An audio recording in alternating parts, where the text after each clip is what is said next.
Meat City, baby. Hello and welcome back to Meat City Gaming. JD here with another video here in Star Wars Galaxy of Heroes. And today we're covering the Art of Demolition event. This is the event where you can earn shards of Sabine. She is, I believe, the last member of the Phoenix Squad that we're currently able to acquire. And just like the other missions to acquire shards of these characters, there are 4 tiers of missions, and each successive tier rewards you with a number of shards. If you get all the way through tier 3, you'll have the character at 2 stars. If you get all the way through tier 4, you will have the character at 3 stars.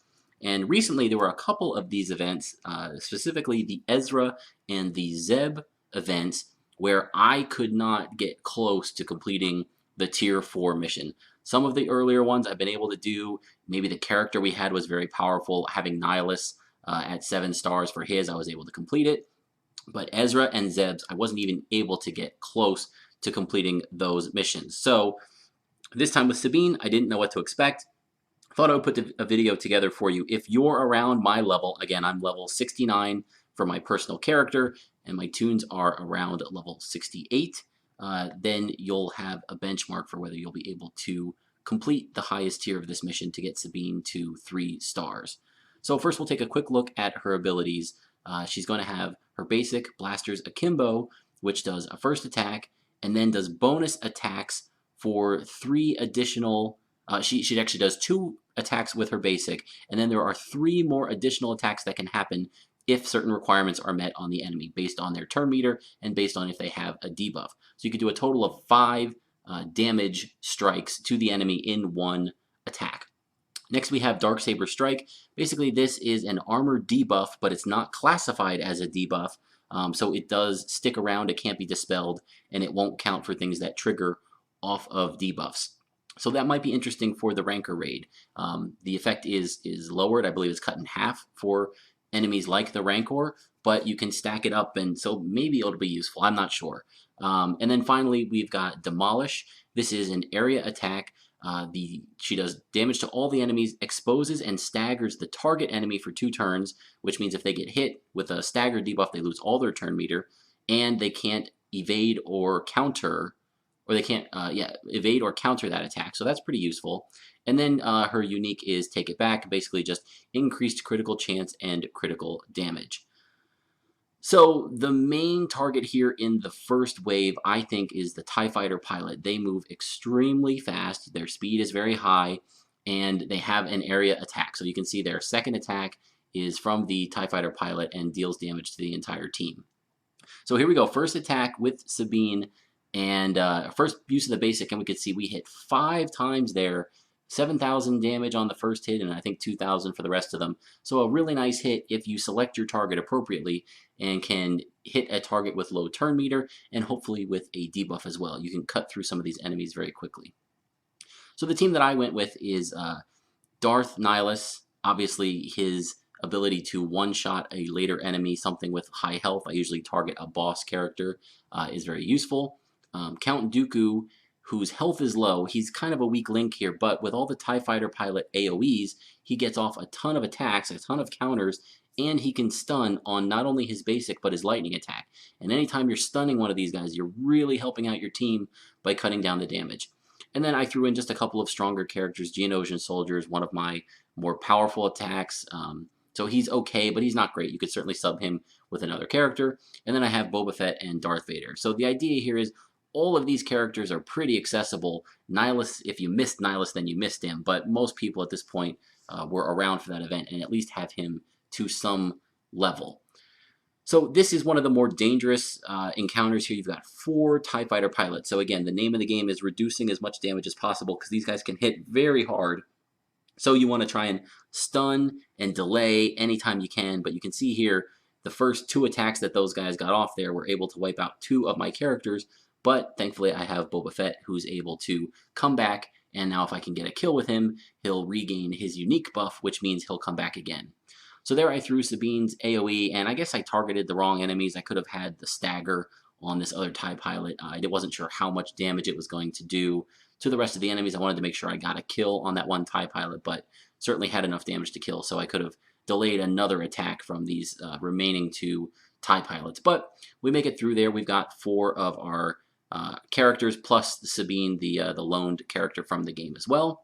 And this is kind of the last hurdle here, Tier 3. Tier 4, or Stage 4, Wave 4, if you will, is not very difficult. So the big threats here, the Imperial Officer can do a lot of damage, and the ATST driver, who's on the right side of the formation, they're dangerous. Then you've got 2 Taunters and a Healer that kind of mix it all in. So there you can see the ATST driver can apply health down, and then he's got a big, powerful attack. So if he puts your health down on a weaker character like a Dooku, and then attacks them the following turn, he could one-shot them essentially with that attack.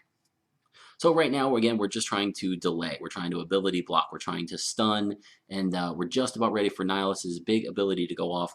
I'm trying to prevent the taunts from taunting to block my attacks. I really want to get the officer down with Nihilus's Annihilate, and then I want to try and get the ATST driver down as quickly as well, and then we should be able to clean up the taunts and the healers without too much worry after that. So here you can see Count Dooku playing with the Nihilus lead. He is regaining a lot of health when he attacks, but getting hit with health down means he's got less of a health pool, and he's kind of squishy. So kind of a liability here, but he did well. He stunned a lot, and he took out a lot of enemies, and he was able to recharge his health often enough that it wasn't too big of a problem to get through here.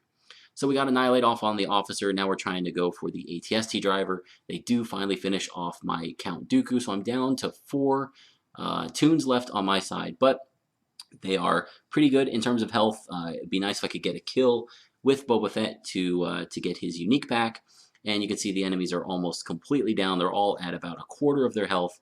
So we're going to rely on Sabine. She is very strong here. I probably made a mistake there. I went for the armor strike.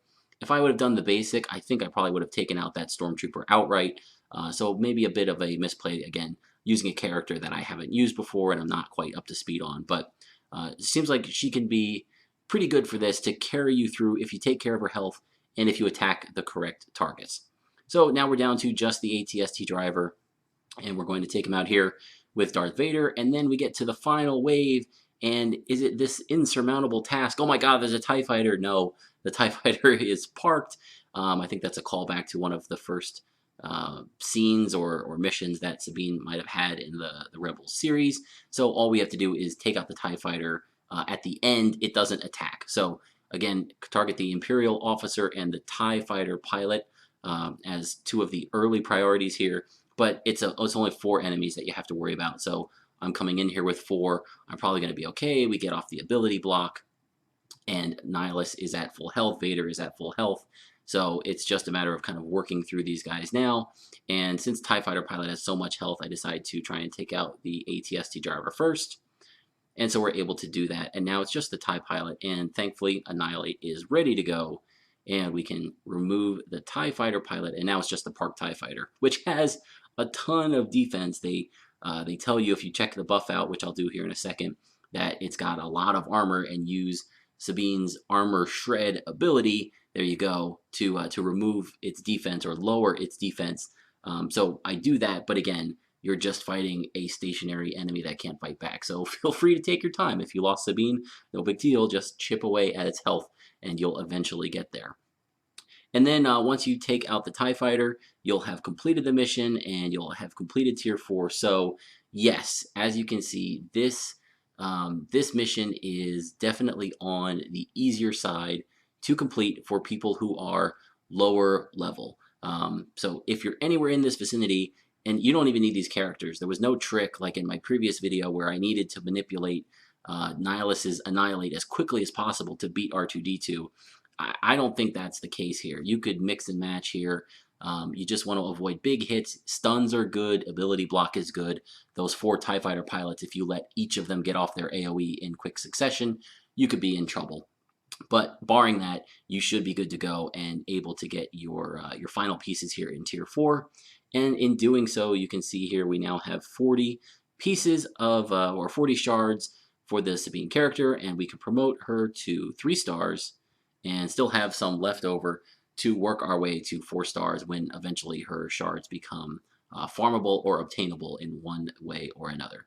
So go out there, take on this mission. Even if it looks like it's above your level, you might be able to complete this one. It's definitely in the doable range, again, for anybody around the levels that I'm at. So good luck. Hopefully you found this video useful. If you did, please feel free to like and subscribe. If you have any comments, please leave them in the video below. I'd love to hear from you.